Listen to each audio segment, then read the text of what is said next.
Samantala mga kwento, hindi naman nagpapahuli ang The Monster ng Japan na si Naoya Inoue bago ang kanyang inaabangang laban kay Junto Nakatani sa Tokyo Dome ngayong May 2.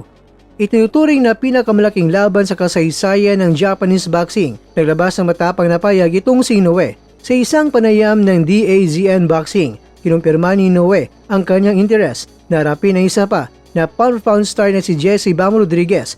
Interesado ka bang labanan si Bam? Ang sabi niya ay yes. Maikling sagot ni Inoue. Matatalo mo ba siya? Ang sagot naman niya ay yes. Buong kumpiyansang dagdag ng Monster. Plano ni Inoue na mananatili pa sa 122 pounds at siya ay gusto pang lumaban ng isang beses patapos ang laban niya kay Junto Nakatani bago tuluyang umakyat sa featherweight division. Kaya ang tanong, sa super bantamweight, kung sakaling matalo niya si Junto Nakatani, kung sakali lang, sino pa kaya sa super bantamweight ang kanyang papalagan? Comment nyo na sa baba mga kwento ang iyong mga kasagutan. Mga kakwento, ang potensyal na bakbakan ni Inoue at ni Rodriguez ay nakikita ang gaganapin sa United States sa ilalim ng gabay ni Turki Al-Sheikh.